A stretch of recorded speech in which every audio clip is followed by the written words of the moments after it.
Potrebujú ľudia životné poistenie? Nie je lepšie investovať? Pri životnom poistení je veľkou výhodou to, že v prípade úmrtia je poistné plnenie vyplatené oprávneným osobám, čiže tým osobám, ktoré ja si určím. Pre mňa to znamená, že ak teda došlo by k môjmu úmrtiu, tak peniaze budú vyplatené z poistenia pre prípad smrti presne tej osobe, ktorú ja som si tam určil.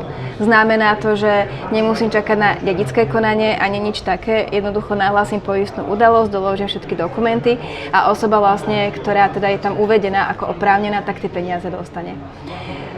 Čo sa týka ostatných rizikových poistení, tak tam si treba uvedomiť, že to poistenie vlastne bude zase, alebo teda to poistné plnenie z poistenia bude vyplatené mne.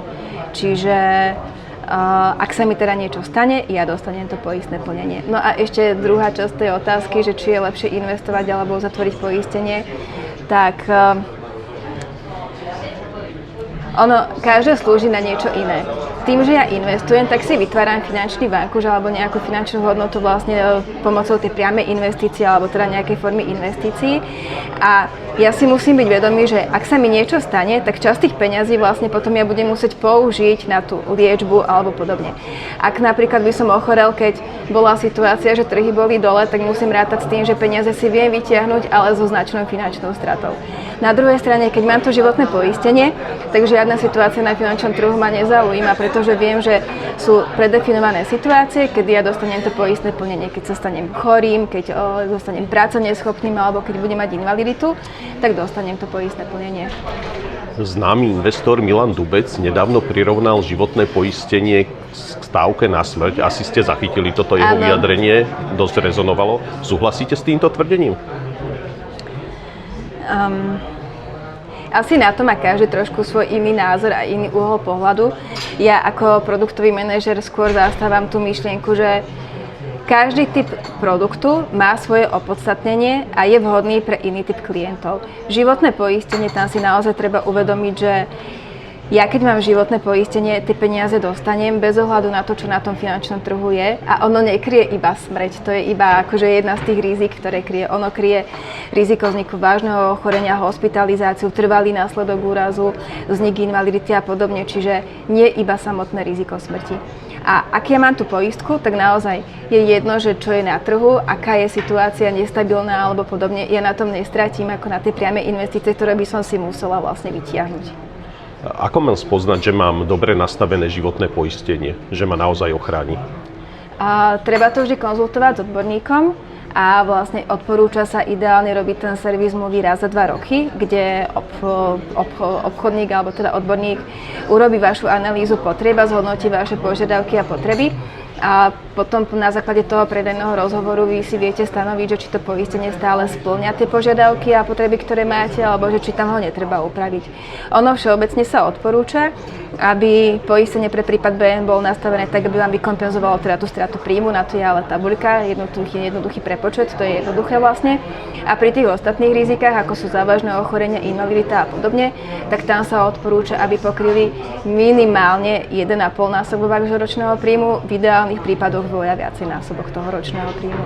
Samozrejme, že sú ešte rizika, ktoré kryjú úver, čiže tie by mali byť nastavené tak, aby pokryli aktuálnu zostatkovú hodnotu toho úveru.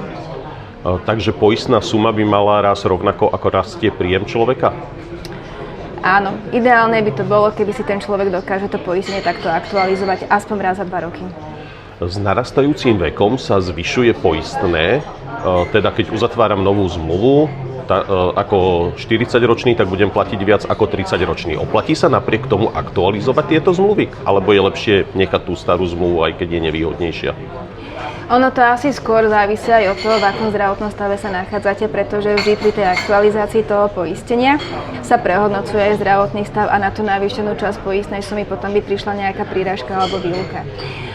Takže asi to skôr závisí od takého toho individuálnej situácie, v ktorej sa nachádzate, ale určite je výhodnejšie aktualizovať aktuálne poistenie, ako si uzatvárať nové vždy.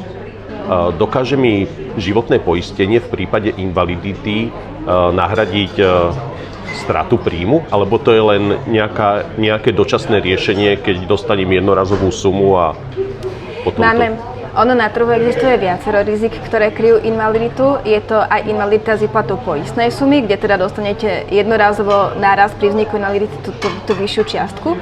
Alebo sú aj invalidity s výplatou mesačného dôchodku, kde vlastne vy pravidelne mesačne potom budete dostávať od poistenia ten váš dojednaný mesačný dôchodok. Ten potom sa vám vypláca, kým vám trvá invalidita.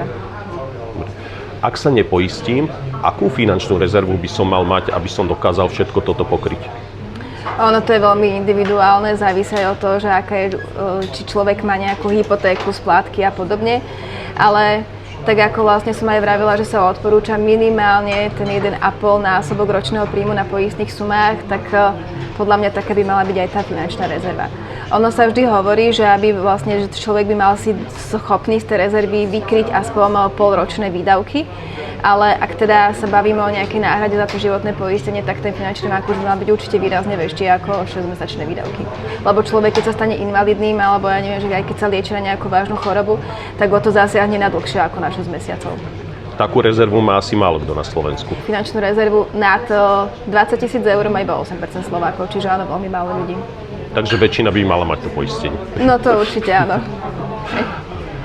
Ono, aj keď človek má tú veľkú rezervu, stále to poistenie vlastne má pre neho význam, pretože ja keď budujem nejaký majetok alebo nejakú hodnotu, tak chcem, aby tá hodnota pretrvala aj do budúcnosti, aby ju po mne zdedili moje deti, ich vnúčatá a podobne. Čiže vždy si treba aj tak možno myslieť na to, že ja aj keď mám veľkú rezervu, ale ak by som sa stal invalidným, ochorel by som alebo hocičo, tak tú rezervu ja značnú časť z nej môžem minúť na tú liečbu. Ak ale poistenie mám, tak miniem tie peniaze z toho poistenia a tá rezerva mi stále zostane pre tie budúce generácie a pre tie deti. Možno keď sa vyzdraviem vďaka tej životnej poistke, potom z tej rezervy môžem ísť na cestu okolo sveta, keď budem senior, čo by som nemohol ísť, lebo by som to minul na tú liečbu. Čiže stále má to životné poistenie zmysel bez ohľadu na to, ako veľkú má tú finančnú rezervu. Životné poistenie sa často uzatvára cez sprostredkovateľov. Ako mám spoznať, že mi sprostredkovateľ naozaj dobre poradil? Čo by sa ma mal ten sprostredkovateľ pýtať, aby som ja ako klient vedel, že toto je dobrý sprostredkovateľ, alebo na čo sa zamerať? Vždy by mal zhodnotiť hlavne vaše požiadavky a potreby a urobiť s vami, čo sa to volá, že finančná analýza, alebo teda analýza toho, že čo vy potrebujete. Čiže mal by zistiť vašu situáciu, váš príjem, vaše výdavky, koľko máte detí, hej, že mal by si dokázať zhodnotiť, koľko peňazí asi mesačne vy potrebujete, aby potom vám vedel nastaviť aj tie optimálne poistné sumy. Tiež by sa vás určite mal spýtať na to, že či robíte nejaký rizikový šport, aká je vaša práca, aké sú vaše hobby a mal by v neposlednom rade zistiť poriadne aj váš zdravotný stav, pretože súčasťou vlastne dojednávania poistenia je aj vyplnenie zdravotného dotazníka. Ak s vami nebude ten zdravotný dotazník prechádzať, tak to znamená, že všade vyklika nie a tým pádom nemusíte byť poistení správne. Dobre, ďakujem za rozhovor. Nemáte za čo.